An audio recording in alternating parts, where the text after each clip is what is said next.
Good evening, my nocturnal correspondents. It's me, Nocturne, your darkly handsome guide through the static, and the only host who appreciates that the most unsettling specters are not the ones that haunt your houses, but the ones that sit on your board of directors. I must ask, has it ever occurred to you that we are taught to beware the devil who brings chaos? Well, tonight's chronicle proposes a far more insidious alternative. It suggests you should fear the one who arrives with a clipboard, a polite smile, and a promise to streamline your soul. From the Codex files, labeled Benevolent Malevolence, comes Entry 401, subsection 386. This peculiar story follows a beach patrolman named Leo, a man accustomed to the beautiful, messy chaos of humanity. Leo is about to meet a new kind of tourist. One who doesn't bring a cooler or an umbrella, but rather a series of irresistible offers with terms and conditions written in the finest, most invisible print imaginable. And now, let us descend into the Codex of Restless Dreams. The Devil Wears Sunscreen. Act 1. Terms and conditions may apply. Friday morning brought the same killing heat that had been baking the coast for 2 weeks. Leo pulled into his parking spot at 5:45 a.m. sharp, thermos of coffee in one hand, radio in the other. 7 years of beach patrol had taught him that summer crowds could turn ugly fast, but today felt different. The air had that electric quality that came before thunderstorms, except there wasn't a cloud in the sky. Leo climbed to his observation point on the bluff overlooking the beach. His job was a two-part rhythm, long watches from this elevated position, punctuated by walking patrols every 90 minutes to maintain a visible presence. From up here, he could see the entire coastline. Families who expected paradise for the price of a parking pass would soon fill the sand below. The beach stretched empty except for the usual debris from last night's illegal bonfire, beer cans and cigarette butts scattered across sand that would be crawling with people by mid-morning. At exactly 6:06 a.m., a black sedan pulled into the lot. Leo raised his binoculars and watched a man in his 50s climb out wearing flip-flops, khaki shorts, and a polo shirt that somehow looked perfectly pressed despite the humidity. The license plate read, Temp-666. The man retrieved a folding chair that gleamed like polished silver in the morning sun. Leo decided to call him Mr. D without knowing exactly why. The guy moved with the relaxed confidence of someone who'd never worried about a parking meter, a sunburn, or the inherent tragedy of human ambition. He walked directly to the center of the beach and set up his chair 50 yards from the waterline. He took no umbrella, no cooler, and portrayed no visible awareness that he was about to sit under a sun that could cook an egg. Leo continued his observation, but noticed his radio had gone completely silent, neither static nor dispatch calls. Even the seagulls were nowhere to be seen. Either they were smarter than humans, or they'd recognized something that made their scavenging instincts shut down entirely. Leo checked his watch. 8:45 a.m. In 90 minutes, this place would be packed with families slavering SPF 50 and huddling under umbrellas. Meanwhile, Mr. D sat there reading like he was in an air-conditioned library, never once reaching for water or shifting to find shade. At 10 a.m., Leo's watch alarm sounded the first patrol. Time to descend from his perch and walk the beach. He grabbed his equipment and headed down the sandy path, leaving his elevated sanctuary for the chaos below. The first regulars were arriving as he reached beach level. The Kowalski family, Polish immigrants with twin boys who always brought too much food and shared with anyone who looked hungry. But today, Mrs. Kowalski was directing her husband with sharp gestures, her voice carrying clearly as Leo approached their area. "Listen," she said, "can we just get set up quickly for once? Maybe we can have a smooth, organized day without any chaos. The kids need structured activity time, and we need to do better too." Her husband nodded, but was taken aback. It seemed that vacation planning, for some reason, had suddenly become a competitive sport. The twins also stayed closer to their parents instead of running ahead, a sight about as natural as seeing dolphins filing tax returns. Leo spotted a glint of broken glass near where the bonfire had been. He knelt to clear the hazard before a child's bare foot found it. Nearby, Mr. D looked up from his magazine to the Kowalskis with a brilliant smile. "I couldn't help but overhear," he said warmly to the approaching family. "Organization and efficiency, that's exactly what makes for a perfect family day. And I have a feeling you folks are going to get exactly what you're hoping for. The most successful, flawlessly executed beach day you've ever had." Mrs. Kowalski's face lit up like someone had just told her she'd won the lottery of maternal competence. "You really think so?" "Oh, I'm certain of it," Mr. D replied, with the quiet confidence of someone placing a bet he couldn't lose. Leo felt an odd chill despite the climbing heat. The man's voice carried with unnatural clarity, and his assurance seemed less like optimism and more like a guarantee from management. As he continued his patrol route toward the pier, Leo encountered Sarah Champion, a hospital worker in her 30s. He recognized her from previous summers. She was quiet and brought medical journals to read between swims. But today she wore new swimwear and kept checking her reflection in her phone camera with the furtive desperation of someone confirming she still existed. Sarah walked past Mr. D's chair, still absorbed in her phone screen. Leo was close enough to hear the entire exchange. "Pardon me for saying so," Mr. D said with genuine warmth. "I couldn't help but notice your dedication to taking care of yourself. It's clear you put real effort into your appearance." Sarah flushed slightly, pleased but flustered. "Oh, thank you. I try, you know. You just always wish that people would notice." Mr. D leaned forward with a confidential smile. "Well, I think you could easily be the most attractive woman on this entire beach. In fact, I'm absolutely sure of it." Sarah's eyes widened with the expression of someone who'd just been told they'd been accepted to the College of Physical Perfection. "Really?" "Without question," Mr. D said. "You have everything it takes." Completing his patrol circuit, Leo passed the familiar semicircle of beach chairs where Mrs. Henderson had just arrived with her Friday group. 4 retired teachers whose book club discussions usually drifted into good-natured gossip. "Honestly, look at that family over there," Mrs. Henderson was saying, gesturing with her iced tea like a prosecutor presenting evidence. "Letting their children throw sand everywhere while the parents just ignore it. No discipline whatsoever. It's basic public courtesy, which nobody seems to understand anymore." Her friends murmured vague agreement, shifting uncomfortably. This sharp-edged gossip wasn't their usual beachside chatter. Mr. D, whose hearing seemed calibrated to pick up complaints the way radar detects aircraft, strolled over to their group just as Leo was finishing his inspection of the southern beach section. "Good morning, ladies. I apologize for eavesdropping, but I heard you speaking, and I just had to say how refreshing it is to hear someone with such a clear sense of how things should be done." Mrs. Henderson straightened with the satisfaction of someone whose expertise had finally been acknowledged by the proper authorities. "Well, it's just common sense." "Oh, it's much more than that," Mr. D said earnestly. "It's righteous authority. You're clearly the person here who understands proper beach behavior. People should be listening to you." Mrs. Henderson's eyes gleamed with the dangerous light of someone who'd just been handed a megaphone and a captive audience. "You know, I've always felt that way. And you should feel that way.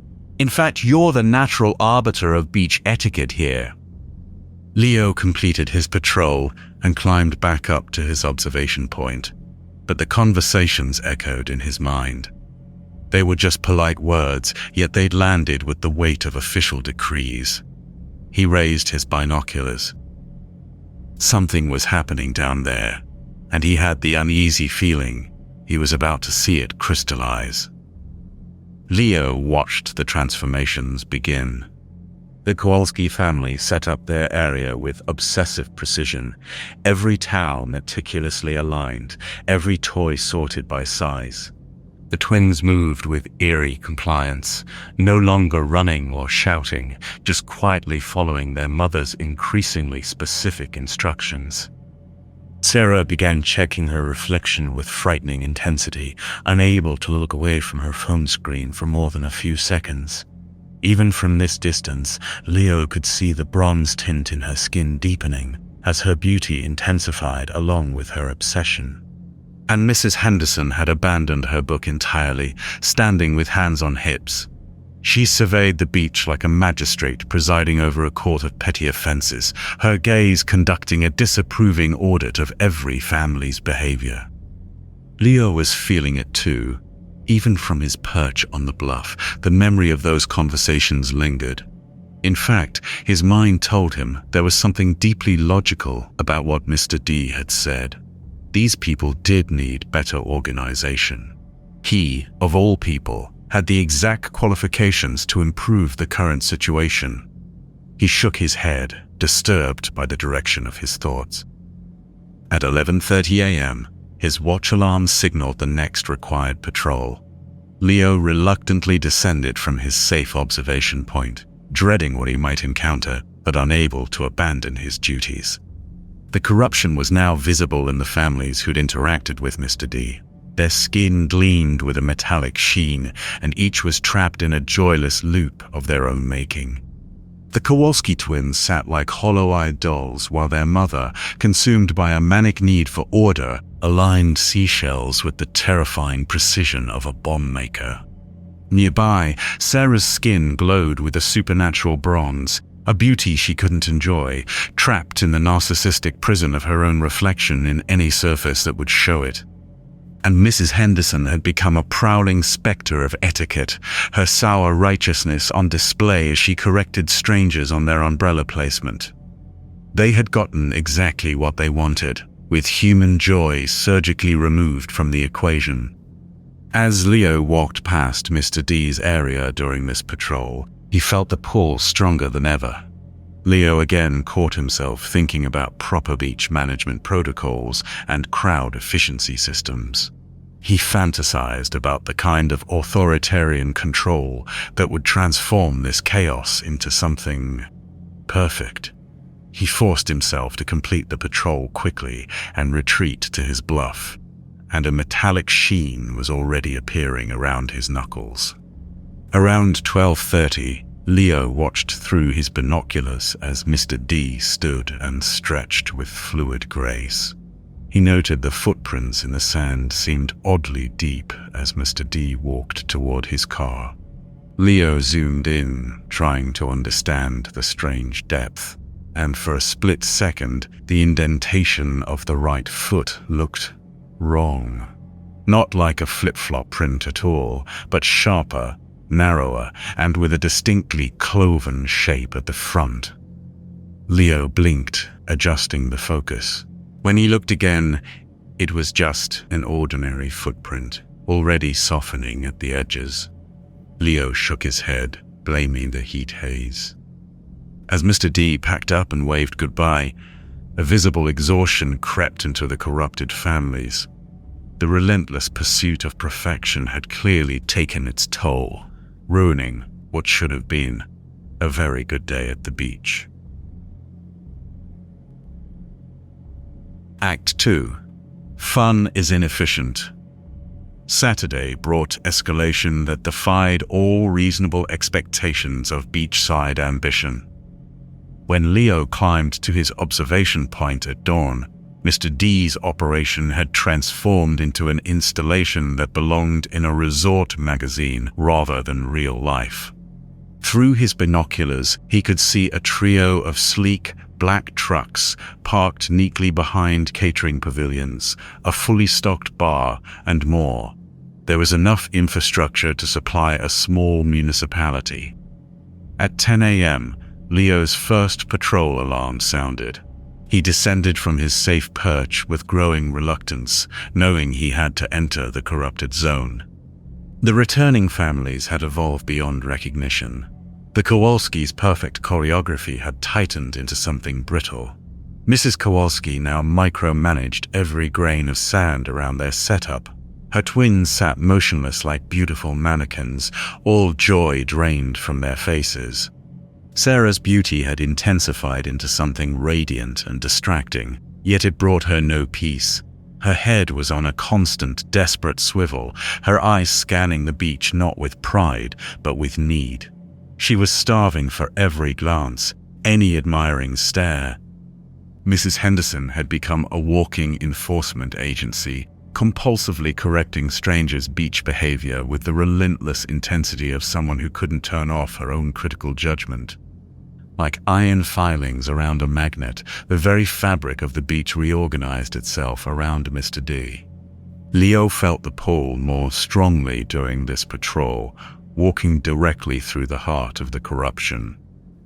His thoughts crystallized around control and optimization. His position as beach patrol gave him natural authority that these people obviously needed. After all, why prevent problems when he could simply eliminate them entirely? He retreated to his bluff, but the thoughts followed him. Even within the presumed safety of his elevated sanctuary, the compulsion grew stronger. The bronze sheen was spreading up his arms now. The thoughts seemed logical, but they felt like signing up for a job that would consume his soul through sheer administrative competence.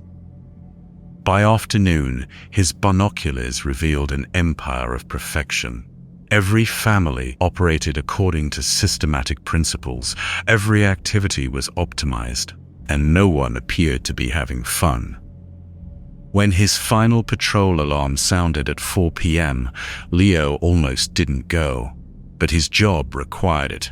He descended into the corrupted zone one last time, the pull now almost overwhelming.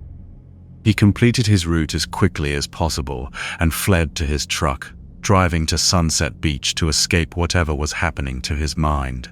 He could feel the phantom pressure of the compulsion recede like a fever breaking. His radio crackled back to life the moment he left the area, and the bronze tint in his skin began to fade. Act 3. Sand in your sandwich. Sunday morning, Leo sat in his truck for 10 minutes before climbing to his observation point. The memory of that compulsion felt like psychological scar tissue from a job interview he'd never applied for. The beach had evolved into a small kingdom built from sand and human ambition. Mr. D's installation now covered a quarter-mile of coastline, with architectural marvels rising from the center. Towers and courtyards that belonged in fantasy novels. The corrupted beachgoers moved through the sand city with mechanical precision, their skin reflecting gold and bronze like living trophies, but each trapped in their own personal hell.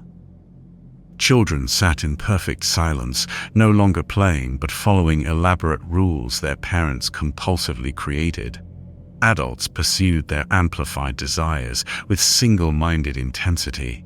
Some arranging and rearranging their spaces endlessly, others trapped in a desperate hunt for admiration, still others delivering unsolicited criticism to anyone within earshot.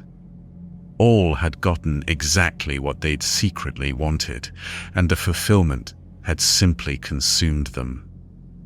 At the center, Mr. D reclined in his impossible chair, reading what looked like a real estate brochure and occasionally calling out encouragement. He presided over it with the serene oblivion of a man who'd founded the most efficiently miserable civilization in human history. At 10 a.m., Leo's patrol alarm sounded. He had to go down there. His job required it. But this time, He knew the pull would be overwhelming. He descended from his safe bluff into the heart of the corrupted zone. The moment his feet touched the sand, the compulsion hit him like a flipped switch. The bronze sheen appeared on his skin within seconds. His thoughts flooded with unnatural drive and almost malign purpose. These people needed his guidance, his natural authority over beach operations. His thoughts flooded with a precise, clean, and perfect schematic.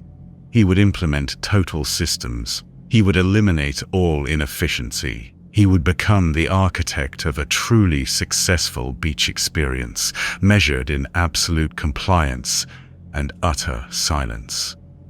Leo forced himself to keep moving, conducting his patrol, even as every instinct screamed at him to join the perfect system. The closer he got to Mr. D's position, the more logical the corruption seemed. Around 12:30, Mr. D stood and stretched with that same fluid grace. The movement looked final. Every bronze and golden face turned toward him, including Leo's. Fighting the compulsion with everything he had, Leo felt a sickening echo of their anticipation in his own gut.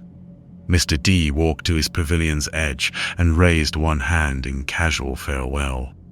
"Thank you all for such a wonderful 3 days," his voice carried perfectly across the sand.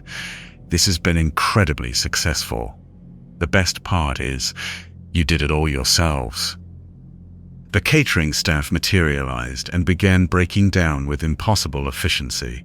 The sand city began crumbling from the outer walls inward, the only sound a soft collective sigh as the entire architectural marvel settled back into ordinary beach sand.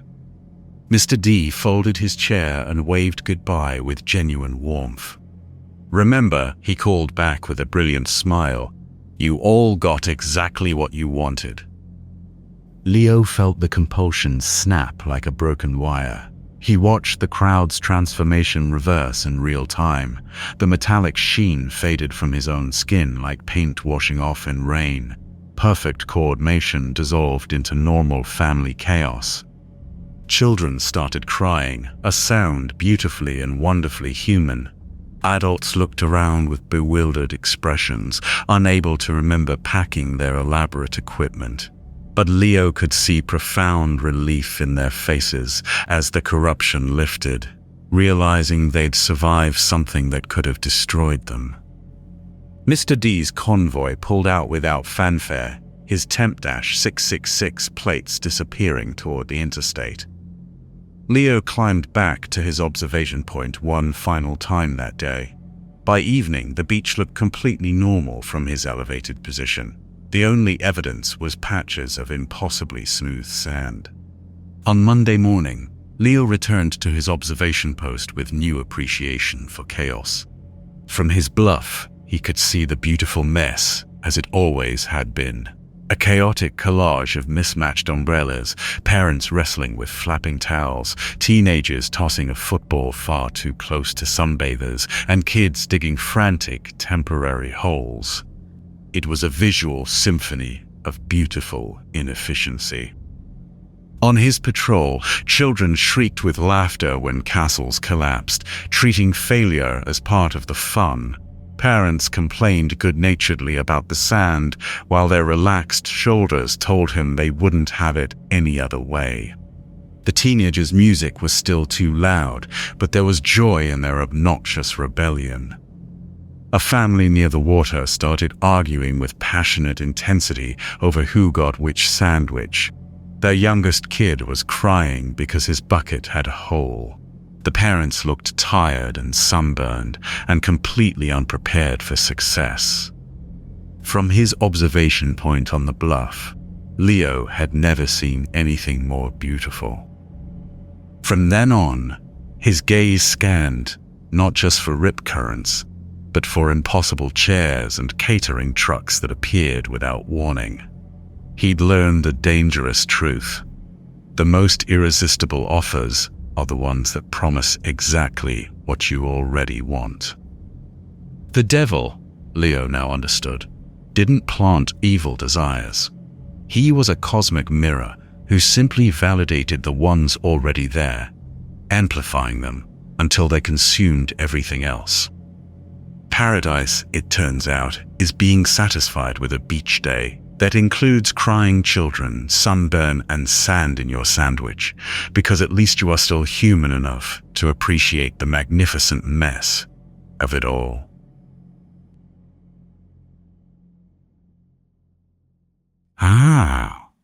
And welcome back.